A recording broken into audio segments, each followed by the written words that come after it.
Hi everyone, I am Megha. Welcome to my YouTube channel. Guys, I am back with my another video that is on Sanskritization. If you haven't watched my last video that is on new education policy, then guys go and watch and please let me know about your precious feedback in the comment section. So yes, let's get started. Our next topic that is Sanskritization. चलिए जानते हैं कि सेंस्क्रिटाइजेशन का मतलब क्या होता है. The concept Sanskritization was first introduced by M Srinivas, the famous Indian sociologist. He explained the concept of sensitization in his book Religion and Society Among the Kurds of South India to describe the cultural mobility in the traditional caste structure of Indian society. सबसे पहले हमें sensitisation का मतलब जानना है और ये भी जानना है कि कंसेप्ट दिया किसने था. तो आपको दो तीन चीज़ें दिमाग में रखनी है, ठीक है. सेंसिटाइजेशन जो कंसेप्ट है वो एम श्रीनिवास ने दिया था और कौन सी बुक में दिया था, रिलीजन एंड सोसाइटी में दिया था. और कौन सी कास्ट पे इनने वर्क किया था, वो थी कुर्ग्स ऑफ साउथ इंडिया. ये तीन चार चीज़ें आपको ध्यान रखनी है जो एग्जाम में बहुत बार पूछी जाती हैं.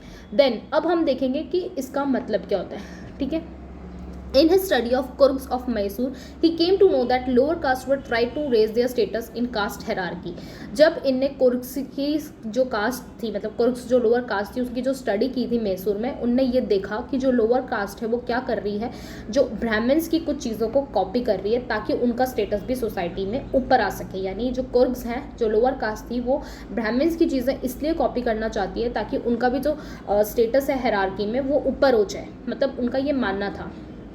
देन आपको मैं एक चीज़ बता दूं कि जो एम श्रीनिवास हैं, जो इंडियन सोशोलॉजिस्ट हैं, वो ज़्यादातर जो उनकी बोल सकते हैं आप कि मेथोडोलॉजी थी वो फील्ड वर्क थी. कि वो मतलब फील्ड वर्क के थ्रू यानी प्रैक्टिकल चीज़ों के थ्रू चीज़ें करना पसंद करते थे और समझना पसंद करते थे. उन्हें ऐसा लगता है कि प्रैक्टिकल चीज़ें जब हम जाके करते हैं फील्ड में तो हमें चीज़ें ज़्यादा अच्छे से समझ आती हैं. Then as a result they left some of their idols which are considered to be impure by Brahmins. अब जो लोअर कास्ट थी, जिसको मतलब साउथ इंडिया की जो लोअर कास्ट थी उसका नाम कुर्ग्स था यहाँ पे.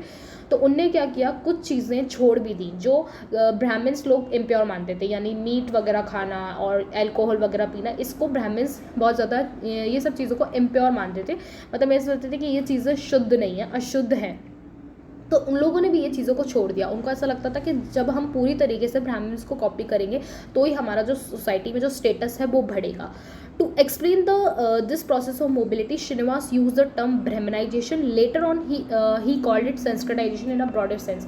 पहले जो उसको बोला गया Brahmanization, क्यों बोला गया? Brahmanization इसलिए बोला गया क्योंकि जो पहले जो लोअर कास्ट थी वो सिर्फ ब्राह्मण्स को फॉलो कर रही थी, ठीक है. मतलब पहले वो क्षत्रिय और वैश्य को फॉलो नहीं करते थे. उनको ऐसा लगता था कि सोसाइटी में हमारे जो वर्णा सिस्टम है उसमें चार कास्ट है. सबसे टॉप पे ब्राह्मण है, फिर क्षत्रिय हैं, फिर वैश्य हैं और फिर शूद्र हैं. तो ब्राह्मण सबसे टॉप पे है. तो अगर हम ब्राह्मण्स को कॉपी करेंगे तो हमारा सोसाइटी में जो स्टेटस है वो रेज हो जाएगा. लेकिन धीरे धीरे करके उन्होंने देखा कि कहीं जगह पे यानी विलेजेस वगैरह में क्षत्रिय और वैश्य के पास भी पावर है. क्यों? क्योंकि उनके पास इतने सारे लैंड हैं, ठीक है. उनके पास भी इकोनॉमिक पावर है, ठीक है. पॉलिटिकली भी वो स्ट्रांग है. तो उन लोगों ने धीरे धीरे करके क्षत्रिय और वैश्य को भी फॉलो करना चालू किया. मतलब उनकी चीज़ें भी कॉपी करना चालू की. तो पहले सिर्फ वो ब्राह्मण्स को कॉपी करते थे, इसलिए श्रीनिवास ने उनको टर्म दिया था ब्राह्मणाइजेशन. लेकिन फिर जब वो बाकी कास्ट को भी फॉलो करने लगे यानी क्षत्रिय और वैश्य को भी फॉलो करने लगे, देन उसका नाम चेंज करके श्रीनिवास ने संस्कृताइजेशन रख दिया. आई होप आपको मीनिंग में यहाँ पे कोई दिक्कत नहीं होगी. अब हम सेंस्क्रिटाइजेशन की डेफिनेशन देखेंगे according to M Srinivas. Sanskritization is a process in which a lower caste और ट्राइब और any other group change its customs, rituals, ideology and way of life in the direction of higher or more often twice born caste. यहाँ पे सेंस्क्रिटाइजेशन वो process है वहाँ जहाँ पे lower caste या ट्राइब या एनी अदर ग्रुप क्या करती है, अपने चेंजेस इस कस्टम, अपने कस्टम को चेंज करके, अपने रिचुअल्स को, आइडियोलॉजी को, अपने रहने सहने तरीके को चेंज करके हायर कास्ट की जो चीज़ें हैं उसको फॉलो करने लग जाती है. उसे हम संस्कृताइजेशन बोलते हैं. रहन सहन को खुद के रहन सहन को छोड़ के दूसरे के लाइफस्टाइल को फॉलो करने लग जाती है, आइडियोलॉजीज़ को, रिचुअल्स को, बिलीव्स को, ठीक है, सब चीज़ों को. तो उसे हम संस्कृताइजेशन बोलते हैं. अब हम देखेंगे कैरेक्टरिस्टिक्स ऑफ संस्कृताइजेशन. जिसमें हमारी फर्स्ट कैरेक्टरिस्टिक्स थी sensitization is a process of imitation in Indian society. Imitation का मतलब होता है जब आप कॉपी करते हो, इमिटेशन मतलब कॉपी करना। The social status of individual is fixed on the basis of caste hierarchy. हमारा जो सोशल स्टेटस है सोसाइटी में वो हेरारकी पे, हेरारकी के अकॉर्डिंग फिक्स्ड है। ब्राह्मण्स होंगे टॉप पे होंगे, देन क्षत्रिय आएंगे, देन वैश्य आएंगे और देन लास्ट में शूद्र आएंगे। तो ये चीज़ें तो हमारी फिक्स हैं। So there are many lower caste who suffer from economic, religious और सोशल डिसेबिलिटीज़। आपने ये चीज़ देखी होगी कि जो लोअर कास्ट है उनको किस तरीके से सोसाइटी में डिस्क्रिमिनेट किया जाता है, यानी मतलब हर चीज़ में उनको डिस्क्रिमिनेशन फेस करना पड़ता है। जहाँ इकोनॉमिक की बात हो, रिलीजियस की बात हो, सोशल की बात हो, अभी हम एग्जाम्पल के थ्रू समझेंगे कैसी कैसी उनको डिस्क्रिमिनेशन फेस करना पड़ता है, जो आपने खुद की भी डेली लाइफ में ये चीज़ें आपने देखी होंगी। जैसे कि आपके घर में वो होता है ना, कचरे डालने वाली आती है, उसको आप किस तरीके से रोटी या पैसे अगर आपको देने होते हैं तो किस तरीके से देते हो? आपके पेरेंट्स क्या बोलते हैं? उनको बहुत दूर से पैसे देना, क्योंकि अगर आप उनको छू लोगे तो आप क्या हो जाओगे, इम्प्योर हो जाओगे, मतलब आप अशुद्ध हो जाओगे। ये वाली चीज़ें आपने बहुत ज़्यादा इंडियन सोसाइटी में देखी होंगी। रिलीजियसली यानी उनको कोई मंदिर में जाने के लिए अलाउ नहीं करता, ठीक है। मतलब उनको लोग बाकी समझते हैं कि ये लोअर कास्ट है तो ये सिर्फ ऐसे ही है कि गली में जो कचरा है उसको साफ़ करेंगे, मतलब ये साफ़ सफाई का काम करने का काम ही लोअर कास्ट कर सकती है, बाकी कोई काम इनके लिए बने ही नहीं है। और इनसे हमें दूर रहना है, क्योंकि इनको मतलब इनकी बोल सकते हैं कि इनकी जो बोल सकते हैं ना परछाई भी अगर हमारे ऊपर पड़ती है तो हम अशुद्ध हो जाएंगे। ये चीज़ें बहुत ज़्यादा पहले मानी जाती थी। अब तो आप इस तरीके की चीज़ें करेंगे तो पक्का आपको जेल वगैरह हो जाएगी, क्योंकि ये चीज़ें अब आप कर नहीं सकते, ठीक है। और पहले होता था इनको स्कूल्स वगैरह में, ये स्कूल्स वगैरह में भी जो पानी पीने का होता था उनको वहाँ से पानी नहीं पीने देते थे और मंदिर में घुसने नहीं देते थे। ये सब चीज़ें इनके साथ बहुत ज़्यादा डिस्क्रिमिनेशन होता था। So in order to improve the status the lower caste people imitate the life style of upper caste people. इसी वजह से इन लोगों ने क्या किया, लोअर कास्ट पीपल ने इमिटेट करना चालू किया, ब्राह्मण्स लोगों की या हायर कास्ट पीपल्स की जो चीज़ें थी उनको कॉपी करना चालू किया। उनको लगा शायद हमें ये चीज़ें हम कॉपी कर लें और हमारे जो सोसाइटी में जो स्टेटस है वो बढ़ जाए। सेकेंड बात करी उन्होंने कैरेक्टरिस्टिक्स की, जिसका नाम था sensitization is a process of cultural change toward twice born caste. ये प्रोसेस है कल्चरल चेंज का, जहाँ वो अपनी मतलब कल्चर को चेंज कर रहे थे, मतलब खुद की चीज़ें को छोड़ के ब्राह्मण्स लोगों की चीज़ें फॉलो कर रहे थे। आगे हम देखेंगे sensitization is a process in which lower caste adopt the culture pattern of higher cast.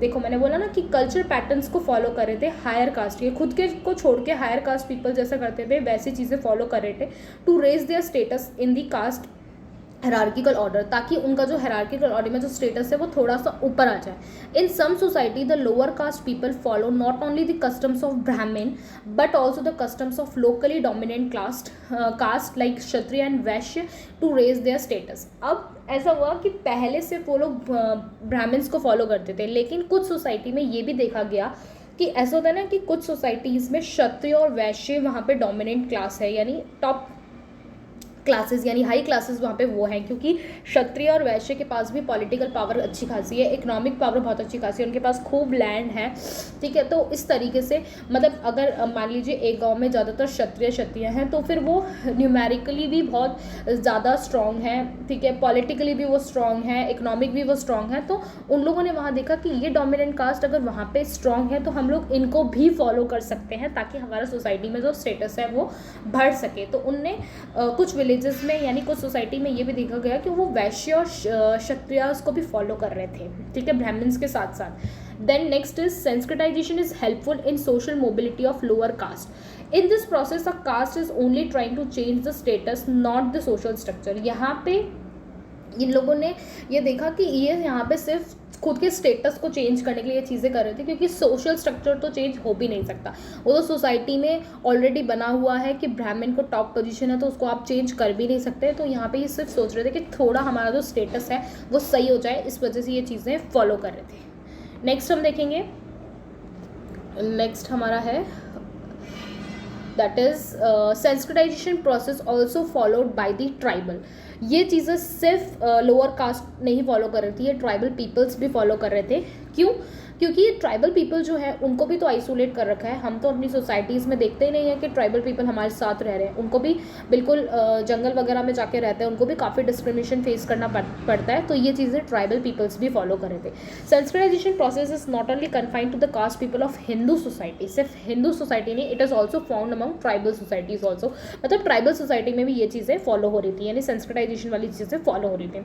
Then last is the concept of sensitization has also given rise to desensitization. अब ये कंसेप्ट ने डीसेंसिटाइजेशन को भी बढ़ावा दे दिया। अब ये डीसेंसिटाइजेशन क्या है उसको देखिए। There are some instances in modern time, some of the higher castes are imitating the behavior pattern of lower caste, and for example, Brahmin have started taking meat and liquor. The process is called desensitization. Desensitization का मतलब है कि आज की modern societies में कुछ Brahmins ऐसे हैं जो नॉन वेज और अल्कोहल वगैरह भी लेते हैं, यानी ये सब चीज़ें कौन लिया करता था उस टाइम पे? सिर्फ लोअर कास्ट पीपल लिया करते थे, और ब्राह्मण इस चीज़ को बहुत ज़्यादा गलत मानते थे कि हमें ये चीज़ें, मतलब वो उनके टाइम पे ये चीज़ें चलती नहीं थी। कोई भी ब्राह्मण पहले के टाइम पे ये चीज़ें नहीं करता था, लेकिन आज के मॉडर्न टाइम पे हम देख सकते हैं कि ब्राह्मण्स भी नॉन वेज वगैरह खाने लगे हैं, अल्कोहल वगैरह लेने लगे हैं। तो इस प्रोसेस को डीसेंसिटाइजेशन बोला गया। ठीक है, यही था हमारा आज का टॉपिक, जिसमें मैंने कुछ सेंसिटाइजेशन का मीनिंग और कुछ कैरेक्टरिस्टिक्स आपके साथ डिस्कस करी। मुझे ऐसा लगा कि अगर आपको सेंसिटाइजेशन को अच्छा से समझना है तो उनकी आपको कैरेक्टरिस्टिक्स भी एक बार देख लेनी चाहिए, और यहाँ पे 5 कैरेक्टरिस्टिक्स मैंने आपको बताई जो मुझे लगा कि मोस्ट इंपॉर्टेंट कैरेक्टरिस्टिक्स हैं सेंसिटाइजेशन को समझने के लिए। तो यही था हमारा आज का चैप्टर। आई होप आपको ये सेंसिटाइजेशन की कैरेक्टरिस्टिक्स, जो सिंपल कैरेक्टरिस्टिक्स थी 5, वही मैंने यहाँ पे डिस्कस की है। आई होप आप लोगों को ये चीज़ समझ आई हो। So guys, this is all about sensitization. If you like my video, then guys please like, share and subscribe, and please give your precious feedback in the comment section. And if you have any doubt, then please write down in the comment section. So till then, take care, bye bye, and see you in the next video.